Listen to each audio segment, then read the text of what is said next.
नमस्कार, मैं हूं आपके साथ अली मतर। अपना बिहार की शुरुआत बड़ी खबर से करते हैं। न्यूज 18 की खबर का बड़ा असर हुआ है। बच्चों को मोमबत्ती से दागने के मामले में गिरफ्तारी हुई है। पुलिस ने 3 आरोपियों को गिरफ्तार किया है। तीनों आरोपी अभी भी पकड़ से बाहर हैं। आपको बता दें, इन तीनों के अलावा 3 और आरोपी हैं जो इस पकड़ से बाहर बताए जा रहे हैं। मुजफ्फरपुर में 3 बच्चों को बंधक बनाकर दागने का यह मामला है, जिसको प्रमुखता से न्यूज 18 ने दिखाया था। आपको बता दें कि न्यूज 18 ने बच्चों के साथ जिस तरीके से बेरहमी दिखाई गई थी, इस खबर को प्रमुखता से दिखाया और इस खबर का असर भी हुआ है। 3 आरोपियों को गिरफ्तार कर लिया गया है, जबकि अब भी 3 आरोपी गिरफ्त से बाहर बताए जा रहे हैं। और सुधीर हमारे साथ जुड़े हुए हैं। सुधीर, न्यूज 18 ने इस खबर को काफी प्रमुखता से दिखाया था और खबर का असर भी हुआ है, क्या कुछ अपडेट है? अपडेट फिलहाल यह है कि इस मामले में 6 लोगों के खिलाफ नामजद प्राथमिकी दर्ज कराई गई थी, जिसमें से 3 की गिरफ्तारी हो गई है और ये है प्रदीप, संतोष और छोटेलाल राय। इसके अलावा भी 3 अन्य हैं जिनकी गिरफ्तारी आवश्यक है। और एक जानकारी मैं दर्शकों को देना चाहूंगा कि 5 तारीख को यह घटना हुई थी और इसकी प्राथमिकी भी तब दर्ज हुई जब न्यूज 18 ने इसे मुहिम के तौर पर इस खबर को दिखाया। पदाधिकारियों से बात हुई, इसमें एसएसपी ने भी संज्ञान लेना वाजिब नहीं समझा था। स्थानीय थाना के स्तर पर भी लापरवाही बरती गई थी, लेकिन सजग हुए सब और देर सही, लेकिन कार्रवाई शुरू हुई और कार्रवाई शुरू होने के बाद उन लोगों ने फिलहाल 3 आरोपियों को गिरफ्तार कर लिया है, जिसे जेल भेजे जाने की प्रक्रिया पुलिस कर रही है। एक दूसरी अहम जानकारी मैं देना चाहूंगा कि हमारी खबर को देखकर कैलाश सत्यार्थी जो नोबेल लॉरिएट है, उनकी संस्था बचपन बचाओ आंदोलन के जो पदाधिकारी हैं, उन्होंने सीधा फोन किया था। उन्होंने बखूबी जानकारी ली और जानकारी लेने के बाद जो भी उनके लेवल से हो सकता था वह विभिन्न एजेंसियों को उन लोगों ने सूचना दी है, तो उनकी भी एक्टिविटी शुरू हुई है और उन्होंने खास तौर से फोन करके धन्यवाद भी किया था। तो न्यूज 18 ने जन सरोकारी मुहिम चलाई है, उसकी बेहतर उसका परिणाम सामने आया है कि आरोपी भी गिरफ्तार हुए हैं और जो सामाजिक बड़ी जिम्मेदार संस्थाएं हैं जो बचपन और बच्चों को लेकर काम करते हैं देश भर में, उन लोगों को भी सजग किया है हमारी खबर ने। तो ये हमारी खबर का असर है। सुधीर, बिल्कुल, हमने इस खबर की चीजों को समझा और हमने इस चीज को दिखाया और इसका असर भी हुआ है। बहुत बहुत शुक्रिया आपका तमाम जानकारी देने के लिए। तो आपको बता दें कि न्यूज 18 पर इस खबर को दिखाया गया था और इस खबर को दिखाने के बाद इस खबर का असर हुआ कि अब 3 आरोपियों की गिरफ्तारी हो चुकी है। हालांकि अब भी 3 आरोपी गिरफ्त से बाहर बताए जा रहे हैं। आपको बता दें कि ये खबर जो है वो काफी शर्मसार करने वाली थी। 3 बच्चों को बांध दिया जाता है और बांधने के बाद से उनको मोमबत्तियों से दागा जाता है, जिसको हमने प्रमुखता से दिखाया था। अब सवाल यह है कि आखिर खबर दिखाने के बाद ही पुलिस क्यों जागी? पहले ही इस पर क्यों नहीं पुलिस की तरफ से कार्रवाई की गई? यह बड़ा सवाल है, क्योंकि पुलिस को इस खबर की एक संवेदनशीलता को समझना चाहिए था और शायद पुलिस समझती तो असर ज्यादा होता। बाकी आरोपियों की गिरफ्तारी आखिर कब तक होगी?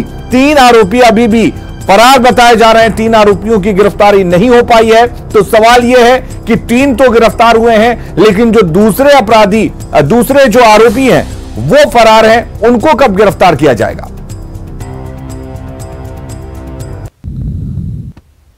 और अब हम आपको मुजफ्फरपुर में क्या कुछ हुआ था वो दिखाते हैं कि कैसे बच्चों के साथ बदमाशों ने हैवानियत का खेल खेला था। भीड़ का बेरहम चेहरा देखिए।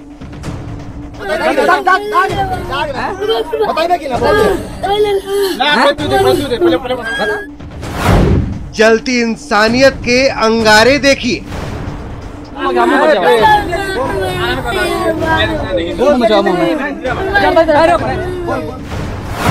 बच्चों पर भीड़ तंत्र का कहर देखिए।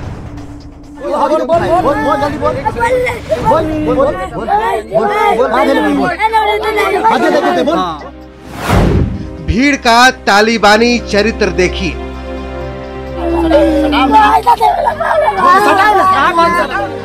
3 बच्चों के साथ बेरहमी की ये तस्वीरें मुजफ्फरपुर के हस्सेपुर गांव की है, जहां 3 बच्चों को न सिर्फ खंबे से बांधकर पीटा गया, बल्कि जलती मोमबत्ती से शरीर के नाजुक अंगों को दागा गया।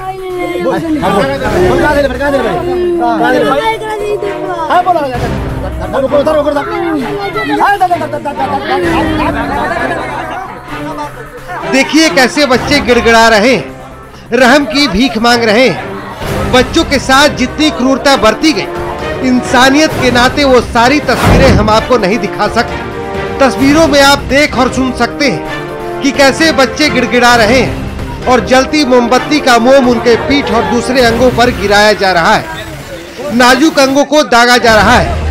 बच्चों के शरीर पर बेरहमी के अंगारे बरसाने वाले कुछ लोगों की तस्वीर साफ साफ देखी जा सकती है।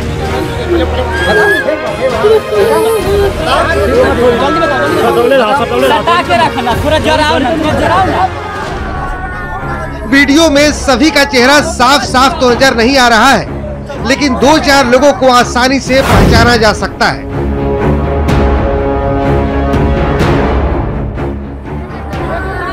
हैरानी की बात है कि वहां मौजूद इतने लोगों में एक शख्स भी ऐसा नहीं है जो इन बच्चों पर रहम खाता। घंटे भर बर्बरता का खौफनाक खेल चलता रहा। बच्चे बिलखते रहे, लेकिन मोमबत्तियों से उन्हें दागा जाता रहा। कुछ लोग तो बिजली का करंट लगाने की भी बात कह रहे थे। ये पूरी घटना 5 जुलाई की बताई जा रही है। रहम की भीख मांग रहे इन बच्चों पर पैसे की चोरी का आरोप। बच्चों पर बर्बरता का ये खेल तकरीबन 1 घंटे तक चला। जब कुछ हासिल नहीं हुआ तब बच्चों को छोड़ दिया गया। घर पहुंचे बच्चों ने जब अपने परिजनों को जानकारी दी, तब जाकर मामला सामने आया। एक बच्चे के पिता ने साहिबगंज थाना में शिकायत दर्ज कराई, लेकिन अब तक पुलिस के हाथ इस मामले में खाली है। न्यूज़ 18 के लिए मुजफ्फरपुर से सुधीर कुमार की रिपोर्ट।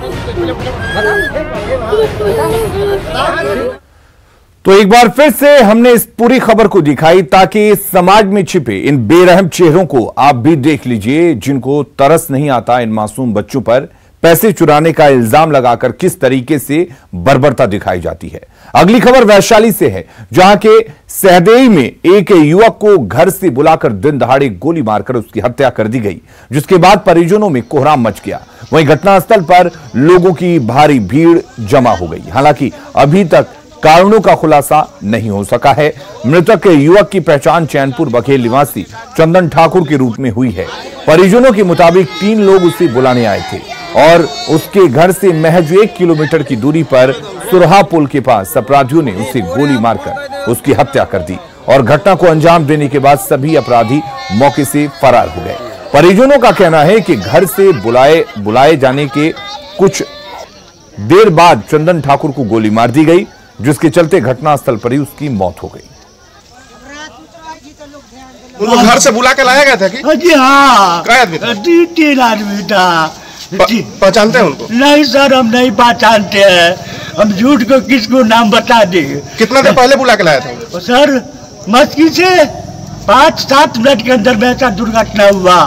घर गया, कहा कि एक आदमी को पूजा का बुलाट देना है, चल के जरा पूजा की बुलाट दे दीजिए। और उन्हें यहाँ लेकर कैसे आया, नहीं आया सर, हम नहीं देंगे। आकर बउआ के 5 मिनट के अंदर में गोली मार दिया। बाप रे बाप। बिहार पुलिस का दागदार चेहरा फिर से सामने आया है। नाबालिग के अपहरण और यौन शोषण मामले में मधेपुरा के एक सिपाही को गिरफ्तार किया गया है। वहीं पीड़ित बच्ची को भी बरामद किया गया है। जब रक्षक ही भक्षक बन जाए तो फिर क्या कहने। जी हां, हम बात कर रहे हैं मधेपुरा के भतनी ओपी में तैनात सिपाही नागेंद्र कुमार की, जिस पर नाबालिग के अपहरण और यौन शोषण का आरोप लगा है।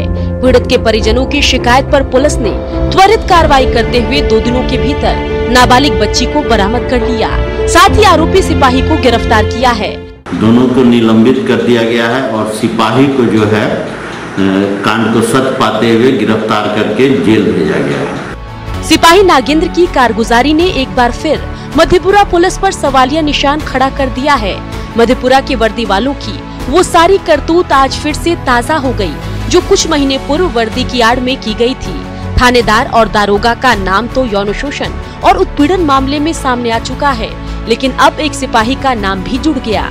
वहीं मधेपुरा में पुलिस का अमानवीय चेहरा सामने आने के बाद आरजेडी विधायक को सरकार को घेरने का एक मौका जरूर मिल गया। सिपाही जो है हमारा ही जिला में इसी मधेपुरा मंडल की धरती पर नाबालिग बच्ची के साथ रेप करता है, तो ये निर्भीकता क्यों है? ये सुशासन है? तो ये सुशासन का ढोंग है या जंगल राज का क्या कहते हैं, हमारे ऊपर आरोप लगते रहा है जंगल राज का, तो ये मंगल राज है? ये तो नीतीश बाबू को बताना चाहिए।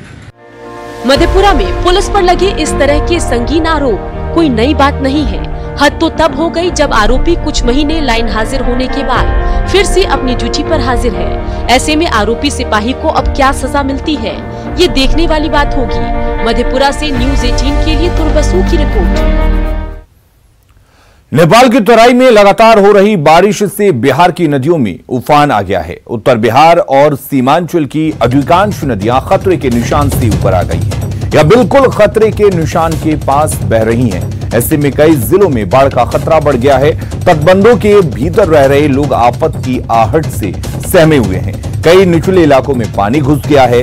नदियों के जलस्तर में वृद्धि की बात करें तो बक्सर, पटना, मुंगेर और भागलपुर में गंगा नदी का जलस्तर तेजी से बढ़ रहा है। दरभंगा में खिरोई और बागमती नदी का जलस्तर लगातार बढ़ रहा है। सीवान में घाघरा नदी, मधुबनी में कमला बलान नदी, सीतामढ़ी में अधवारा और बागमती नदी के साथ ही मुजफ्फरपुर में भी बागमती नदी का जलस्तर तेजी से बढ़ता जा रहा है।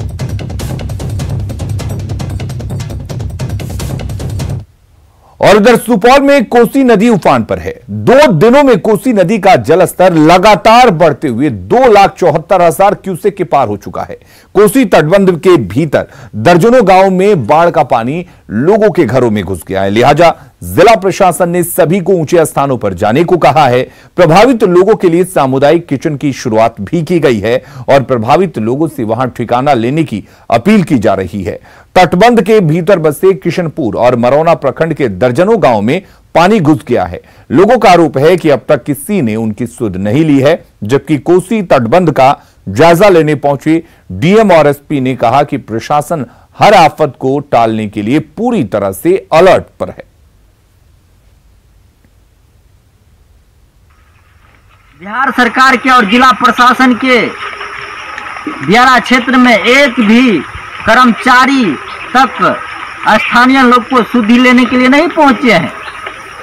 तटबंध के अंदर हम लोग के 5 प्रखंड के करीब 22 पंचायत जो कि प्रभावित होते हैं, वहाँ पे जो एसओपी के तहत है वहाँ पे नाव की डिप्लॉयमेंट, सभी नाव का रजिस्ट्रेशन, इकरारनामा वगैरह कर दिया गया है।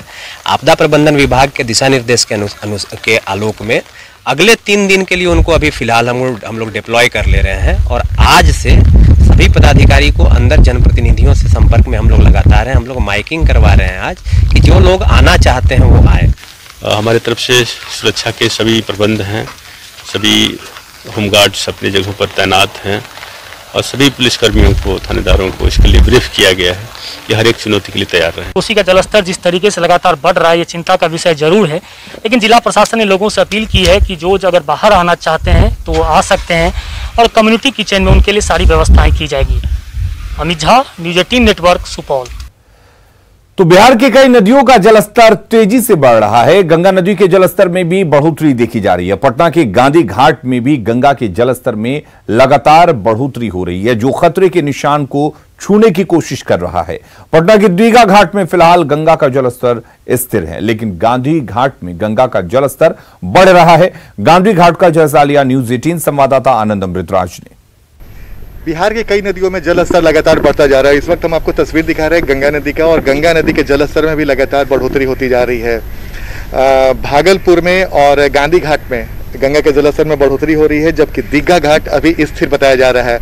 लेकिन जिस तरीके से लगातार मानसूनी बारिश हो रही है उसकी वजह से बिहार के कई नदियों में उफान आया है और कई नदियों का जलस्तर भी बढ़ा है, लेकिन गंगा के जलस्तर में भी लगातार बढ़ोतरी होती जा रही है। और हम आपको तस्वीर दिखा रहे हैं गंगा नदी का। इस वक्त देखिए कि गंगा नदी के जलस्तर में लगातार बढ़ोतरी होने से जल संसाधन विभाग भी लगातार सतर्क है और बिहार के कई नदियों में, खासकर नेपाल से जुड़े हुए जो जिले हैं और कई ऐसी नदियां हैं जहां पे लगातार बारिश होने की वजह से नदियां उफान पर है। लेकिन साथ ही राजधानी पटना के लिए भी एक महत्वपूर्ण खबर है कि गंगा नदी के किनारे खासकर गांधी घाट की तस्वीर हम आपको दिखा रहे हैं कि गांधी घाट में भी गंगा नदी के जलस्तर में बढ़ोतरी हो रहा है।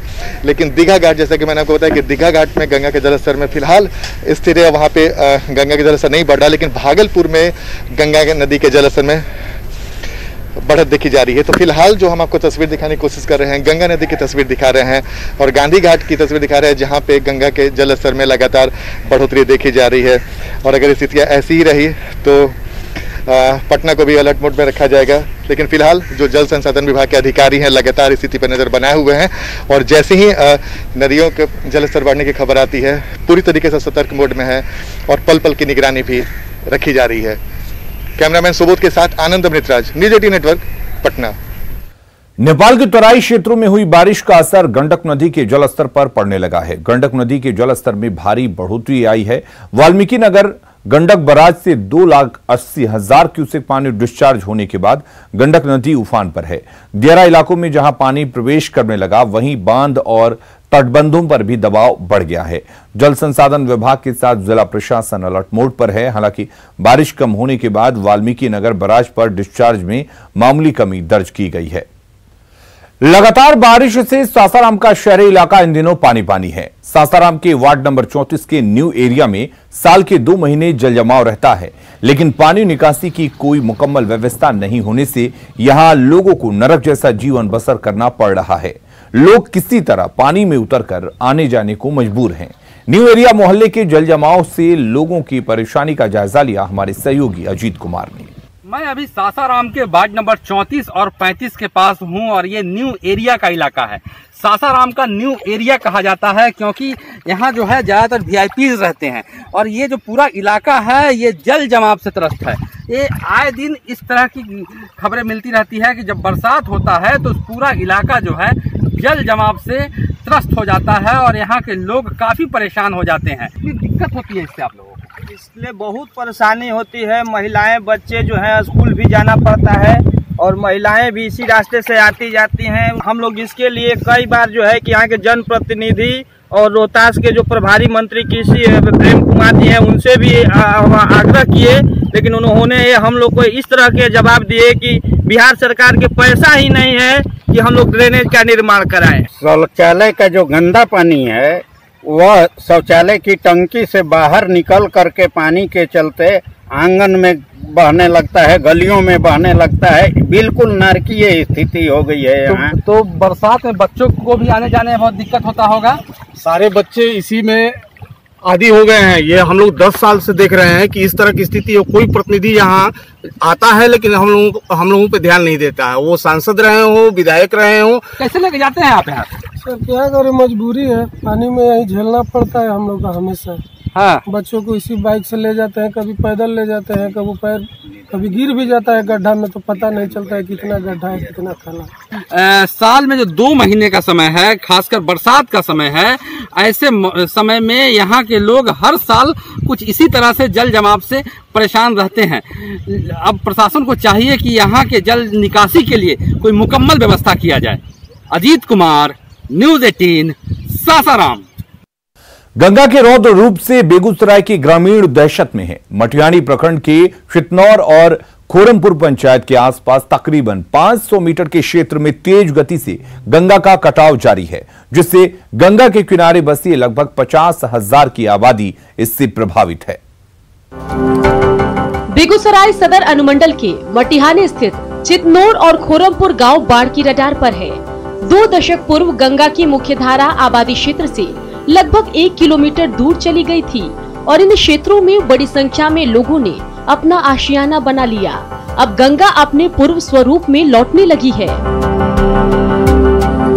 दिन रात होते रहे ये जमीन जगह से गिर गए 3 महीना से कोरोना से रहिए एकदम बेहाल।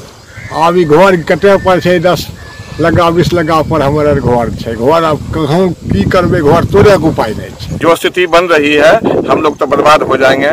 पूरा इंदिरा आवास लेके बच्चा गरीब सब बनाया, उसका घर विलीन हो रहा है गंगा में। इस बाबत बेगूसराय के सदर एसडीएम भी मानते हैं कि गंगा का तेज कटाव हो रहा है, लेकिन जिला प्रशासन एवं जल संसाधन विभाग के द्वारा कटाव रोकने की दिशा में तेजी से कार्य किए जा रहे हैं और समय रहते कटाव को रोक लिया जाएगा। मुझे लगता है कि लगभग 2,000 की आबादी है जो प्रभावित हो सकती है, लेकिन वो उसका नौबत नहीं आना दिया जाएगा। उससे पहले उसको कटाव करा दिया जाएगा। गंगा की अविरल धारा के विस्तार के लिए सरकार कई योजनाएं चला रही है। अब जब गंगा की धारा वापस लौटने लगी तो बाढ़ के खतरे का डर लोगों को सताने लगा है। ऐसे में सरकार ने अगर जल्द ही कदम नहीं उठाया तो बाढ़ की तबाही का मंजर कई आशियाने को तबाह कर देगी। न्यूज़ 18 के लिए बेगूसराय से संतोष कुमार की रिपोर्ट। जल्द लौटते हैं कुछ और खबरों के साथ, बने रहिए।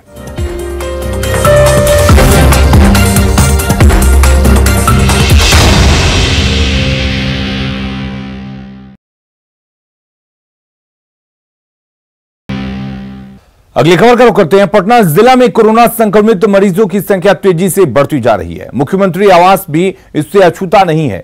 मुख्यमंत्री की भतीजी भी कोरोना संक्रमित हुई थी, जिनका बाद में रिपोर्ट नेगेटिव आया था, लेकिन उसके बाद सूत्र बताते हैं कि मुख्यमंत्री आवास में काम करने वाले 60 से ज्यादा कर्मचारी कोरोना पॉजिटिव पाए गए हैं। स्वास्थ्य विभाग के साथ साथ जिला प्रशासन भी पूरी तरह से अलर्ट मोड में है। पटना के सीएम हाउस का जायजा लिया न्यूज़ 18 संवाददाता आनंद अमृतराज ने।